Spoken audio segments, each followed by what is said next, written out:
Damos inicio a una nueva sesión en la cual has logrado desbloquear un nuevo reto. Hoy tienes una oportunidad para subir de nivel. ¿Estás listo? Comencemos. Listo. Muy bien. Entonces, para ir complementando en esta sesión, vamos a comenzar nuestro trabajo con JSON Server. Vamos a ver un contexto de manera general sobre JSON Server. ¿Qué es JSON Server? ¿Cuál es el objetivo real de JSON Server para nosotros como desarrolladores? Realmente para nosotros como desarrolladores backend, el JSON Server no es que nos aplique mucho. ¿Por qué les digo que no es para nosotros no nos aplica? Primero que todo porque está diseñado especialmente para los frontend que necesitan tener pruebas o un backend de manera inmediata sin tanta cosa y poder probar sus interfaces y demás. De tal forma que cuando llegue realmente el backend sea cambiar únicamente una URL que se tenga definida. Del resto, pues se debería mantener tal cual.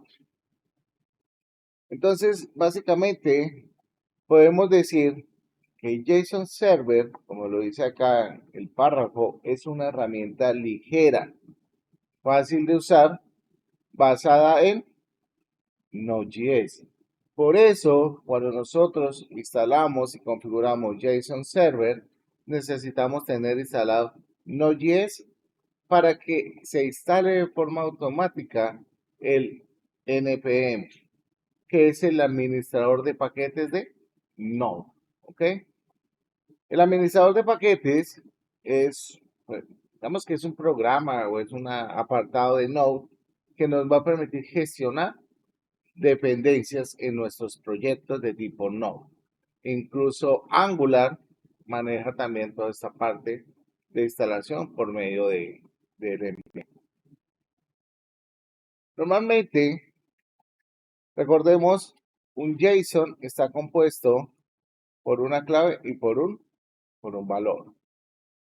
Ya sabemos que trabajar con archivos JSON tiene sus grandes ventajas: simplicidad, flexibilidad, persistencia y ideal para el frontend. Ahí les paso un dato.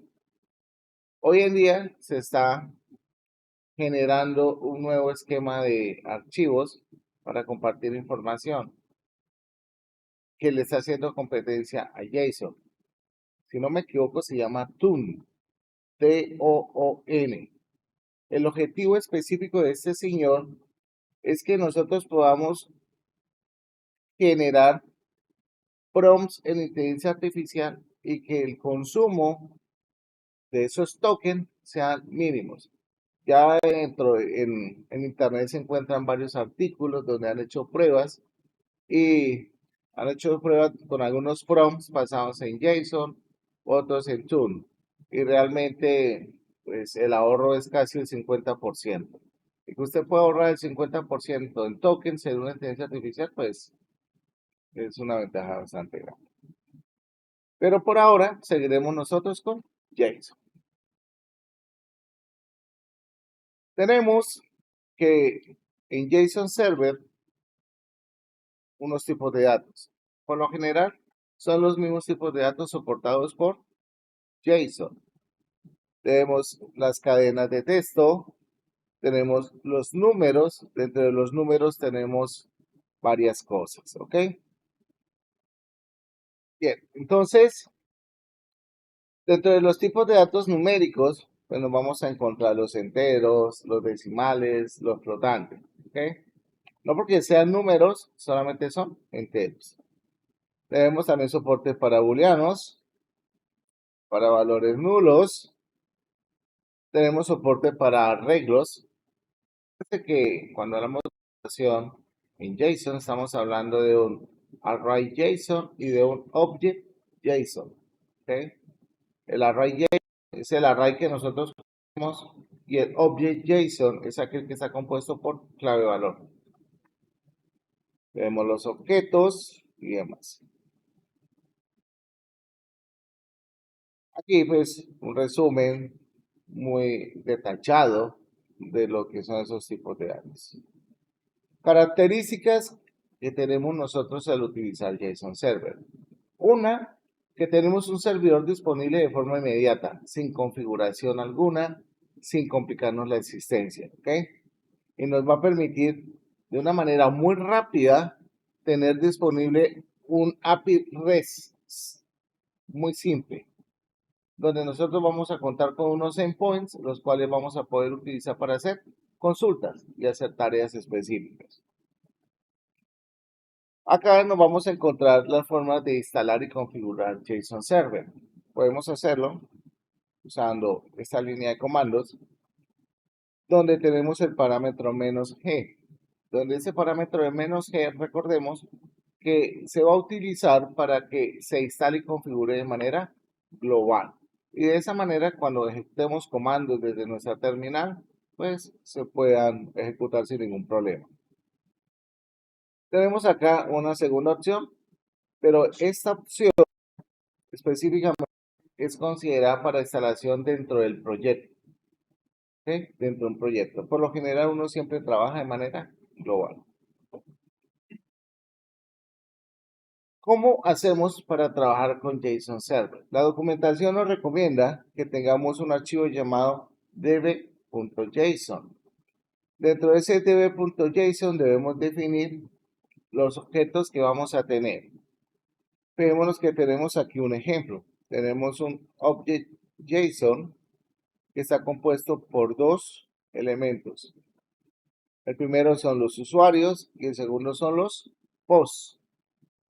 Aquí tenemos que los usuarios tienen un ID, un nombre y un correo electrónico.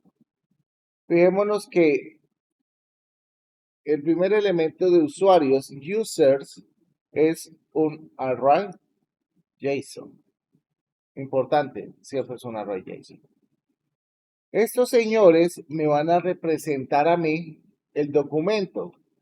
Si estamos pensando en un entorno de base de datos, me va a representar la tabla que va a almacenar los datos. Entonces, como ayer en Mocapi, que creamos el proyecto y que dentro del proyecto creamos el documento llamado contacts. ¿Recuerda? Es tal cual. Aquí tenemos otro llamado post. Pero mire algo muy particular por acá. A ver si lo estamos manejando acá. No, aquí no lo estamos manejando. Yo puedo relacionar este señor con este señor y poder saber quién publicó ese post. Como si estuviéramos manejando una relación en tablas con mi base de datos. Tenemos un comando específico que nos va a permitir a nosotros arrancar ese servidor temporal. Tenemos el comando JSON server --watch db.json. Este señor me va a permitir ejecutar servidor en modo observable. Quiere decir que cada petición que se le haga, él me la va a mostrar en la consola para poder saber qué está ocurriendo cuando se ejecute esa instrucción. ¿Okay? Tenemos también esta segunda manera, que es bastante común cuando tenemos los puertos ocupados. Normalmente, en ocasiones, uno ejecuta JSON Server y se le olvida cerrarlo. Y queda con el puerto 3000. Por defecto, él tiene el puerto 3000. Entonces, en este punto, uno lo arranca y le va a decir, error, no se puede iniciar porque el puerto ya está en uso. Ah, carajo. Tengo dos opciones. Lo detengo o esta nueva instancia la arranco con otro puerto. Entonces lo especifico con el parámetro --port y colocamos el número del puerto. ¿Qué se genera? Get, post, put y delete. Eso es lo que tenemos disponible nosotros con JSON Server. Aquí no vamos a tener disponible el patch. ¿Okay? Aquí no tenemos disponible el patch. Entonces, ya con esto sabemos cómo funciona JSON Server. Ya con esto sabemos que JSON Server es una solución temporal para hacer pruebas y desarrollo del frontend, mientras que los especialistas en el backend nos entregan a nosotros los endpoints. Importante tener en cuenta que los modelos de datos que yo estoy utilizando en el JSON Server sean los mismos que se han planificado para el backend. Porque nada sacamos nosotros tener un JSON Server, probarlo y que funcione y que después en el backend nos cambien nombres de las entidades, atributos, nombres de las columnas y después que hagamos prueba, ¡pum!, no funciona. Entonces tenemos que hacer nosotros de nuevo el tema del front, modificarlo. Entonces sí es muy importante que cuando empecemos a trabajar con estas herramientas tengamos muy claro ese recurso de datos, cómo va a estar estructurado. Y que el equipo de desarrollo pues, mantenga ese estándar ya planificado. ¿Listos? Bien, entonces, retomando con la estructura de este archivo DB, comentábamos que siempre que estemos trabajando con JSON Server, se recomienda crear el archivo db.json. Si nosotros no creamos el archivo db.json con este nombre, no pasa nada. Pero la recomendación es hacerlo de esta forma. Como les venía mencionando, vamos a encontrar que dentro de la estructura, cada valor me va a identificar una tabla de mi recurso de datos, donde nos vamos a encontrar, en este caso, un ejemplo de categorías y productos. Importante, esos nombres o estas llaves, acostumbrarnos a manejarlas en inglés. Y vamos a trabajar en términos de plural con nuestras tablas, con nuestras llaves. Categorías, products. ¿Cómo establezco una referencia entre un producto y una categoría? Muy sencillo. Se supone que cuando hablamos en términos de referencias y cardinalidad, eso lo tocaremos más a fondo en bases de datos, y es que una categoría de electrónica puede tener vinculados muchos productos. ¿Ok? Entonces, en ese orden de ideas, cuando hablamos de esa referencia, hay un concepto que se llama la clave foránea o la clave hija. La clave hija es la que me va a permitir establecer la relación o la referencia entre las dos entidades. En este caso, categorías es la entidad papá. Productos es la hija. Entonces, siempre vamos a colocar la llave foránea o el atributo que me va a permitir relacionar en la tabla o en la entidad hija. Y siempre debemos mantener esta estructura según la documentación en GitHub. Colocamos el nombre de la entidad en singular. Y a continuación, el nombre del atributo principal. En este caso, el ID es nuestro atributo principal. En bases de datos se dice que un atributo principal o la llave principal es aquella que me va a identificar una instancia de mi entidad siempre. O sea, va a ser un valor fijo y que no se va a repetir. Ojo, que no se va a repetir en las otras instancias. Entonces, pues en ese orden de ideas nosotros podemos hacer varias cosas. Aquí tenemos unos ejemplos en los cuales vamos a encontrar cómo lo podemos aplicar. Pero vamos a empezar paso a paso construyendo nuestro proyecto. Y vamos a empezar construyendo todo lo que necesitamos para poder llevar a cabo el desarrollo.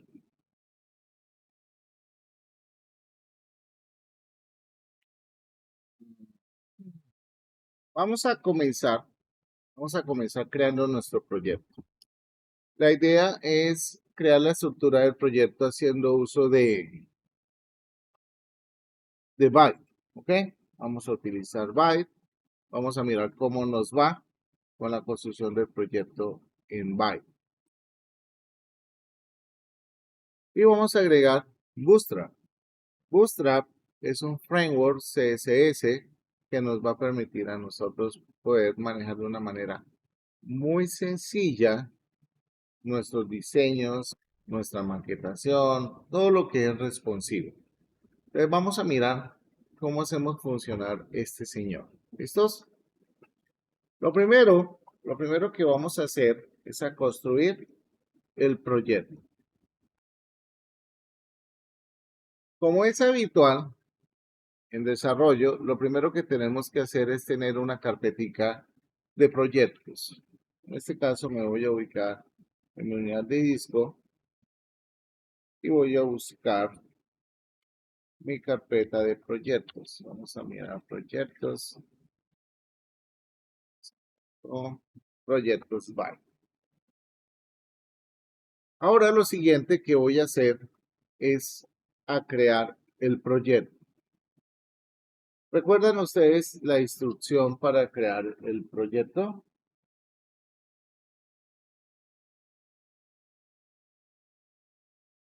Entonces, recordando la documentación, usamos el comando npm create byte@latex, donde recordemos ese parámetro de latex se utiliza para instalar la última versión que tengamos disponible. Entonces, vamos allá.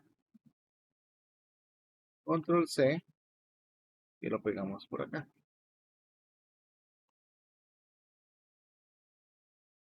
Él nos va a solicitar el nombre del proyecto. Por lo general, él siempre nos va a dar una estructura. Va a decir, oiga, mire, creen un proyecto de esta forma. Byte-medio project. Entonces, no sé, vamos a colocar inventario-app. No es necesario ponerle project.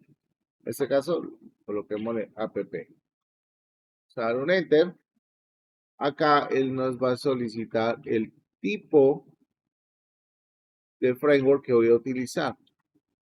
Como estamos trabajando JavaScript puro, entonces escogemos Vanilla. Acá nos pregunta si queremos trabajar sobre TypeScript o sobre JavaScript. Obviamente sobre JavaScript. Acá nos pregunta si deseamos vincular este elemento que está en su fase de desarrollo. No, vamos a decirle que no. Me pregunta que si quiero instalar de una vez los paquetes de Node.js sin necesidad de ponernos a ejecutar el comando npm install, como bien sabemos. Si yo le doy que no, finaliza, configura el proyecto y me va a entregar los comandos que debería seguir para poder trabajar. En este caso, voy a decirle que sí, que automáticamente cuando cree el proyecto, pues instale los paquetes de Node Modules. Pues, me dice que ya se están instalando dependencias dentro del proyecto que acabamos de crear. Y fíjense que él de forma automática también levanta el servidor. ¿Okay? También levanta el servidor. Acá puedo dar control y darle clic al enlace y él va a abrir la página de inicio. Esto es una página dummy que se crea para mostrarnos a nosotros que todo está funcionando. Entonces, por favor, creemos el proyecto. Vamos a ver cómo podemos hacer la incorporación de Bootstrap a nuestro proyecto Vanilla en Back. Realmente es bastante sencillo ya teniendo configurado Node, teniendo configurado el gestor de paquetes. Simplemente vamos a ejecutar este comando. Aquí lo único que debo esperar es que funcione. Si no funciona, pues carambas, ¿cierto? Pero yo tengo la fe, la esperanza, Gómez, que va a funcionar. ¿Listo? Publicidad política no pagada. Entonces, Importante, venimos por acá para el proyecto. En este caso lo tengo ejecutando en nuestra terminal. Es bueno y de buena práctica que tengamos el servidor corriendo aparte. Entonces, esta ventanita la muevo de acá, la escondo para que ustedes no la vean y vean mis errores. Mientras que abro Visual Studio Code, Gana, y vamos a abrir el proyecto. Recordemos que por acá tenemos Projects by. ¿Dónde está? Aquí está. Y tenemos nuestra aplicación que se llama Inventario App. Recordemos que aquí ya tenemos una arquitectura, un scaffolding ya listo, es decir, cuando ustedes escuchen ese término, scaffold es la estructura del proyecto. Tenemos el index básico, tenemos por acá el SRC, que es donde vamos a colocar los recursos, es decir, nuestros componentes web, es decir, nuestros JavaScript van a ir acá, nuestras hojas de estilo van a ir acá. Obviamente no vamos a tener todo esto así regado, sino vamos a organizarlo en carpetas. Recordemos que la pública es donde vamos a alojar imágenes, si necesitamos hacer una carga al servidor de algún archivo, un upload, pues lo hacemos ahí. ¿Listo? Bien, entonces, vengo para acá, abro la terminal y le doy clic derecho. Popper no es una droga, la confundan con el Popper, que es ese medicamento que nos hace despegar. Popper es simplemente un tooltip que aparece cuando uno coloca normalmente el cursor en los botones y le sale como una ventanita ahí chiquitica. Eso es un tooltip. Y simplemente le voy a dar un enter. Acá, por defecto, si miramos los node modules, nos va a aparecer por acá Bootstrap y por acá nos debe aparecer Popper. Aquí está, Popper JS, ¿sí? Que fue lo que acabamos de instalar. Y si vemos aquí el package JSON, ojalá por el bien mío aparezca Bootstrap y Popper. Fíjense que aparecen como dependencias. Si lo hiciéramos como veníamos trabajando de forma tradicional, construyendo el proyecto manual, pues tendríamos que haber traído la carpeta de Bootstrap, descargarla de la página oficial de Bootstrap, llevarnos, aquí ya el gestor de paquetes nos ayuda a manipular todas esas dependencias. Profe, podemos utilizar esto, dependencias en nuestro proyecto. Sí, úsenlas. Profe, es que yo quiero graficar estadísticas, puedo usar el chat JS. Úsenlo. ¿Listo? Lo único sí es que recordemos que vamos a evaluar JavaScript. Todo lo que hagamos tiene que ser orientado a JavaScript. Profe, usted nos enseñó Bootstrap, pero me gusta Tailwind. Úselo, no hay ningún problema. La condición ya la saben. No me pregunten de Tailwind porque no les voy a explicar Tailwind acá. Bootstrap pues, es algo más sencillo que Tailwind, la configuración es breve. Recordemos que tenemos nuestra página principal. Recordemos que tenemos acá la incorporación de nuestro main. Esto lo voy a subir. Y como sabemos, tenemos el defer, ¿cierto? Para que haga una carga sincrónica de mi archivo de JavaScript y no tengamos problemas cuando se cargue el doc. Acá tenemos un div, que ese div se va a encargar de hacer algo. Ese algo que va a hacer, si tenemos por acá el main, tenemos por acá un HTML, donde aquí tenemos una variable. Recordemos que eso se llama en JavaScript como interpolación de, ¿ves?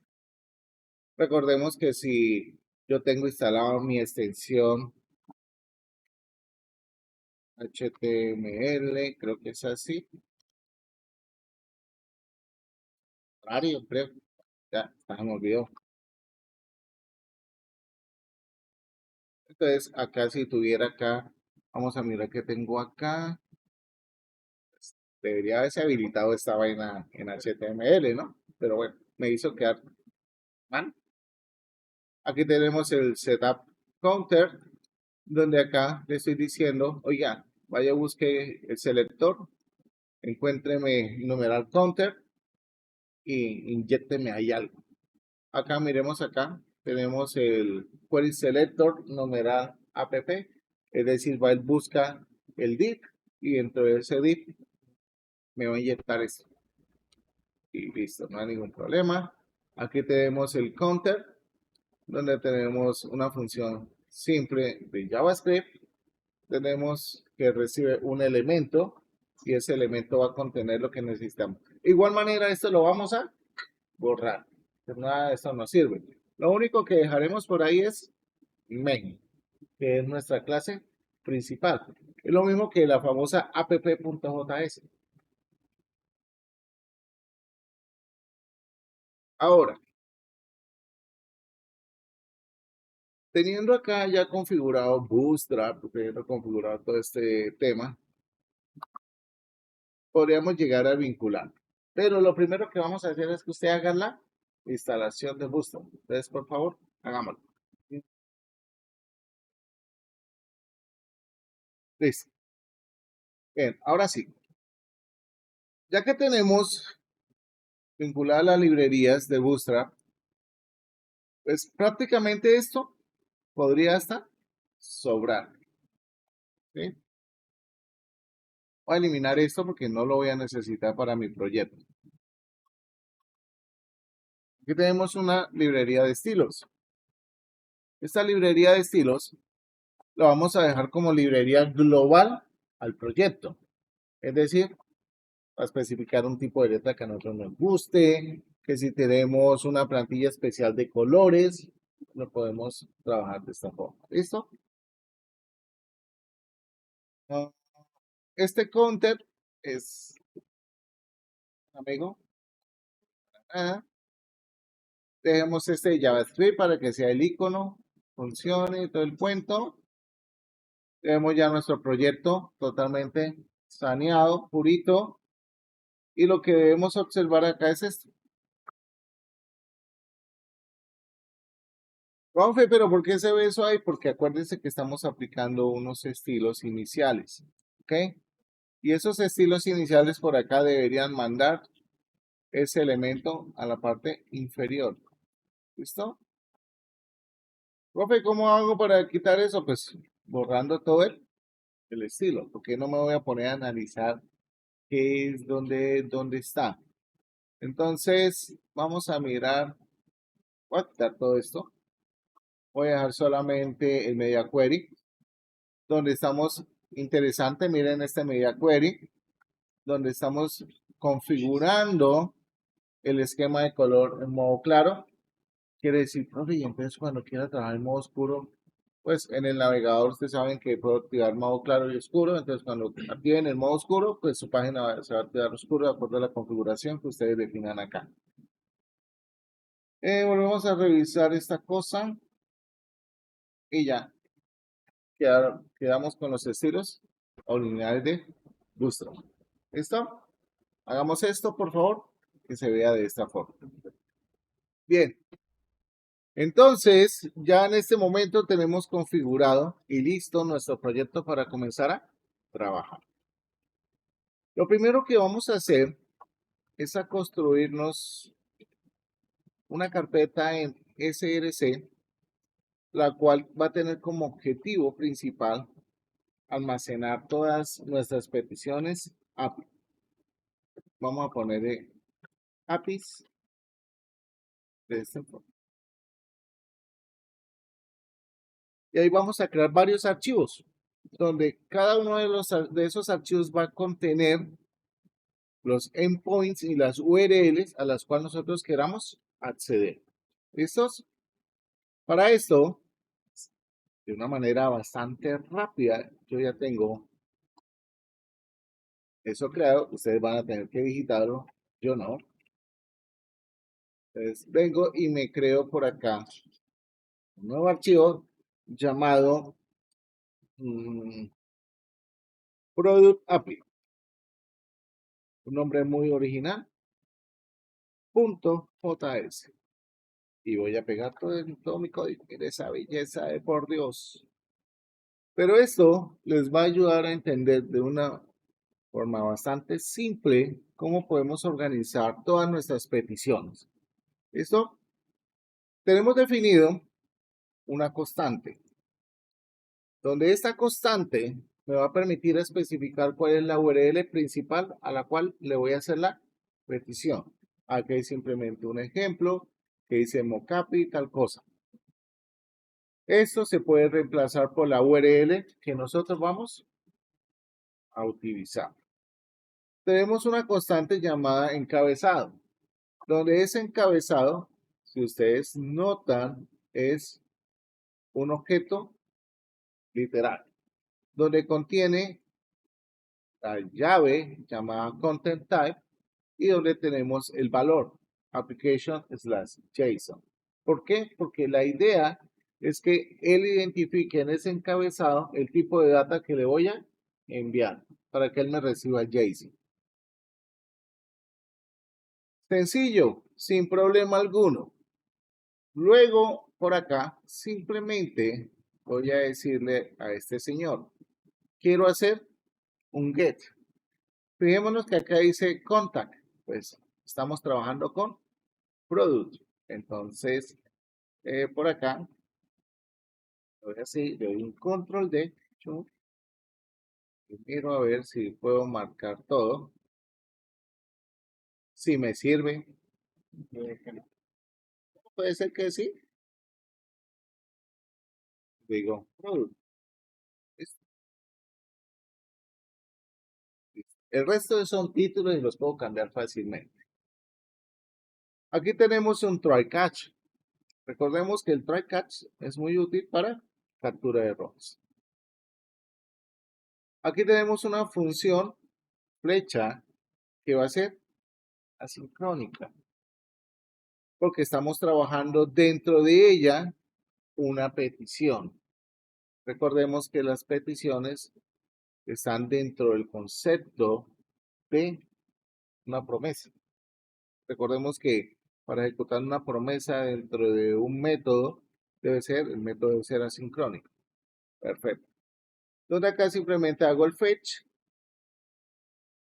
API y acá tenemos el nombre del endpoint. Entonces acá voy a cambiarle a products. Uy, quedamos como bien disléxico. Products. Listo. ¿Recuerdan de los códigos de error? Aquí empiezo a validar. Pregunto, si el estado de la respuesta fue 200, entonces a la constante de datos almacénale el JSON, que es lo que está trayendo del servidor. Que si la respuesta fue 401, URL no es correcta. Si la respuesta es 404, bueno, producto no existe. O URL producto no existe o lo que sea. Entonces, aquí normalmente es el recurso, ¿cierto? O realmente es URL, no existe, como lo quieran trabajar. En caso contrario, se presentó un error en la petición, consulte el administrador. El típico error donde no le dan el número 1 del administrador, ¿sí o no? Usted no lo puede uno contactar. En pocas palabras, cejo. Tenemos la petición post. De igual manera, a constante, es asincrónico, donde le voy a hacer la petición y vamos a especificar el método, donde voy a especificar que es un post y donde le voy a enviar el encabezado, donde el encabezado para mí es la constante que tengo en la parte superior. Y acá le paso el body. ¿Listo? Y acá convierto ese objeto. Acuérdense los conceptos serializar y deserializar. Convertir de una cadena a objeto y de un objeto a cadena. En este caso, pues estoy convirtiendo mi objeto literal a un formato JSON soportado, ¿no? En caso contrario, pues error. Aquí tenemos el patch. Lo dejamos porque igual, a pesar de que lo que estamos haciendo con JSON Server, que JSON Server no nos pone el patch, pero ya cuando estemos trabajando con un backend real, pues vamos a poder soportar ese patch. Entonces, de igual manera es asincrónico, me recibe los datos y el ID del elemento que quiero modificar. ¿Se acuerdan que ese ejercicio lo hicimos ayer? La eliminación y listo. Posiblemente acá creo que no tengo el put, pero el put realmente podemos decir que es este mismo, único es que aquí le pongo put y por acá le pongo put. Eso es lo difícil nomás. Y acá igual va a recibir el endpoint y el ID que quiero modificar. ¿Ok? Aquí tenemos el export. ¿Se acuerdan el import y el export que vimos? Bueno, acá lo que estamos haciendo es exportando cada una de las funciones. ¿Por qué lo hacemos de esta forma? Porque puede ser que en un momento dado yo no necesite hacer una inserción, una actualización, una eliminación, sino solamente necesito hacer una carga de datos. Entonces, ¿para qué me voy a llevar todo si solo necesito uno solo? Entonces, con este señor lo puedo trabajar. Quiere decir, oiga, tome la función flecha que se llama getProduct y cuando la necesite importar, llámela como getProducts en la importación. Profe, ¿no le puedo poner getProduct? Sí, colóquele getProduct si así lo quiere hacer. Pero es importante tratar como de diferenciar un poco entre este nombre y este nombre, como para no confundirlos. Si ustedes dicen, no, pues es el mismo nombre, ¿hay algún problema? No, no hay ningún problema. ¿Ok? Esto es un alias que yo lo estoy colocando. Eso es para evitar estar colocando aquí export, export, export y así sucesivamente. Fijémonos que este me aparece como un color gris claro. ¿Qué significa eso aquí en Visual Studio? Depende del tema que no lo estamos usando. Entonces, pues vamos a hacerlo acá.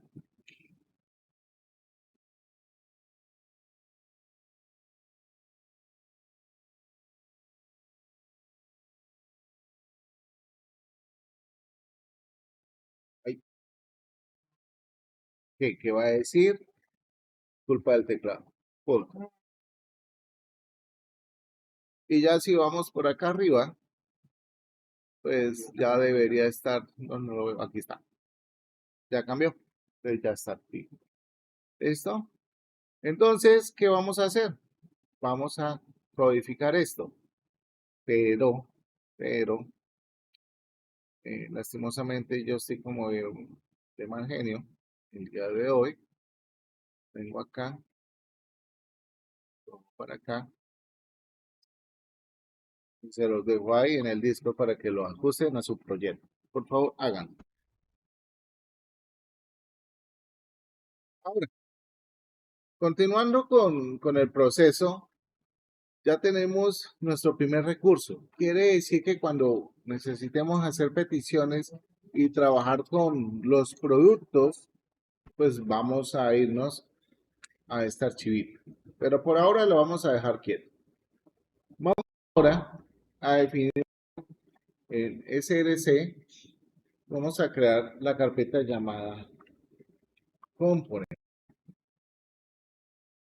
Ahí vamos a almacenar todos nuestros componentes web. ¿Ok? Punto, vamos a hacer más ordenados y vamos a crear algo que se llama menú. Menú va a contener nuestro componente para el menú principal, el cual va a ser cargado en nuestra página principal. Ahora, Ustedes que tienen una memoria bastante prodigiosa y se acuerdan de todo lo que hemos visto, vamos a crear nuestro primer archivo de componente. Menú, guión, component.js. ¿Listo? Recordemos que por recomendación dicen que los archivos de JavaScript cuando trabajamos componentes deben ir separados con guión medio, especialmente si son nombres compuestos. Se acostumbra por buena práctica agregarle el prefijo component. ¿Obligatorio? No. ¿Buena práctica? Sí. Ahora bien, ¿de qué manera iniciamos el componente? Acuérdense, por favor. Muy bien, entonces ya consultaron con la almohada, ya consultaron con ChatGPT, hicieron lo que tenían que hacer. Lo primero que voy a hacer es utilizar la palabrita.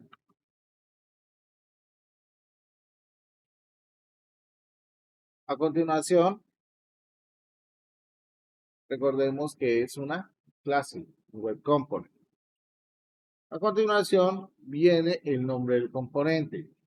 Recordemos que el nombre del componente es el mismo nombre del archivo, pero en este caso, cada una de las letras iniciales de la palabra compuesta va en mayúscula, es decir, en formato Pascal Case. Entonces, menú component.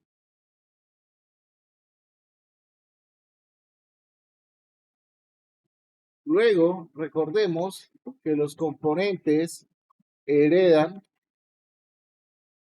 de HTML, LM. Entonces, HTML, HTML, LM. Por último, recordemos que el componente abre y cierra en llaves. ¿Eso? Ahora bien, recordemos que necesitamos tener nuestro constructor. Recordemos que el constructor es ese método en las clases que nos va a permitir a nosotros poder inicializar atributos, propiedades de una clase. Aquí voy a especificar la palabra super,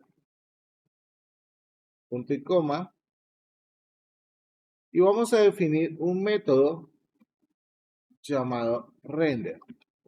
Recordemos que este método nos va a permitir a nosotros poder exponer el Shadow DOM en el DOM. ¿Okay? Por último, acá voy a decirle this.render. Recordemos que la palabra reservada this hace referencia específica a qué? A la clase sobre la cual estamos trabajando. Hasta este instante simplemente hemos definido la estructura básica del componente. Por acá, dentro del render, puedo indicar this.innerHTML. Y aquí dentro del innerHTML vamos a definir asterisco barra asterisco HTML asterisco bar. Y esto. Y vamos a utilizar los backtick, ¿sí o no? Para hacer el tema de la interpolación de variables. En este caso, recordemos que si tenemos instalada la extensión de backtick, podemos colocar comilla simple versus llaves, y él automáticamente me coloca los backtick. Esto sin necesidad de estar buscando configuraciones en el teclado. En este punto, pues ya puedo eliminar esto. No lo voy a necesitar porque ya tengo mis backtick y ya tengo la estructura básica para empezar a construir mi HTML. Ahora bien, el menú no lo voy a inventar desde cero. Para eso tenemos Bootstrap. O para la página oficial de Bootstrap. Y por acá voy a buscar la opción de menús. Entonces aparece como navbar. Y nos vamos a llevar este. Copio toda esta carrera. Simplemente lo que voy a necesitar es validar que esto me funcione. Que esto me funcione. Para esto vengo a mi documento y lo pego. Excelente. Y mágicamente tenemos ya nuestro menú ahí listo. Acá lo que voy a hacer es simplemente ajustar un poquito y ya, para que sea medio ordenado. Yo no sé si aquí el format document nos sirva. En este momento tengo el componente. Ahí todavía no he hecho nada raro. Ahora lo que voy a hacer es utilizar la definición del componente para poderlo cargar. Por acá y utilizo custom element.define, donde recordemos que el primer argumento es el nombre del componente como lo voy a exportar. Entonces, menú-component. Y a continuación va el nombre de la clase. Entonces, para mí se llama menú component. Ya con esto podemos decir que tenemos esto cargado. Ahora, ¿qué viene? Tengo que llevarme esto ¿para dónde? Para el HTML. Pero como es un componente, lo tengo que vincular ¿dónde? En el main. Ahora, ustedes, como les he comentado, tienen esa excelente memoria, van a hacer la importación y me van a hacer funcionar ese menú. Manos a la obra, 5 minutos. Lo primero que debemos tener en cuenta antes de comenzar es estructurar muy bien las áreas de trabajo. Entonces, Bootstrap tiene un contenedor.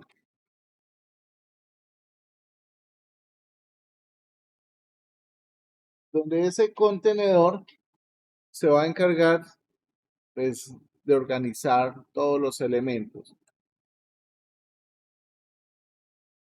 Eso es conocido en el mundo de Bootstrap como los breakpoints. Y ese breakpoint de contenedor simplemente es lo que va a hacer es de manera automática cuadrar mi documento y va a dejar unas márgenes por defecto. ¿Listo? Ahora, tengo este señor. ¿Cómo hago para incrustarlo acá? Tengo que hacerlo por el main. ¿Qué debo colocar acá? ¿Qué debo colocar acá? ¿Ah? ¿Cuál es?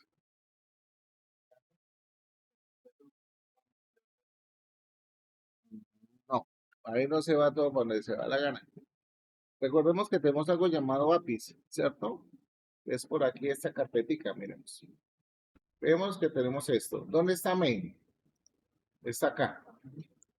Lo primero que tenemos que tener en cuenta es las rutas. ¿Dónde carajos están ubicados los archivos? Entonces, de acuerdo a esa estructura que ustedes visualizan, ¿cuál sería la ruta para acceder al componente de menú? ¿Ah? Entonces, APIs, ustedes dicen APIs, slash, components, menú, así, slash, menú, guión, component, así, punto .js. ¿Ah? Miren bien la estructura. Miren bien ese árbol acá. Miren bien ese árbol.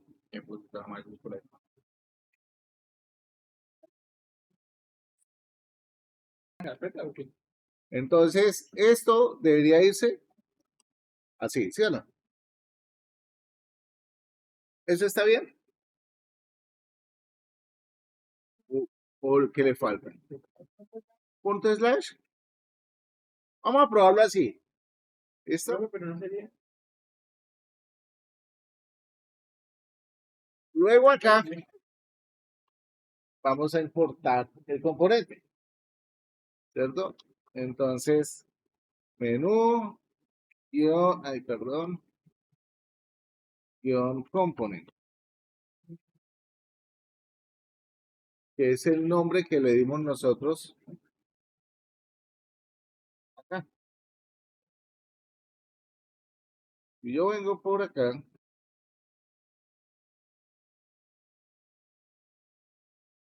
que me está diciendo, no se ha podido resolver la importación. ¿Listo? Venimos para acá nuevamente, pero en este caso me voy a traer esto para este lado para ver la ejecución. Me mencionaron que en el main coloquemos punto slash punto slash. ¿Se acuerdan lo que vimos el día de ayer? Que tenemos que hacer referencias para cargar módulos. Y ya tenemos nuestro navbar totalmente cargado y funcional.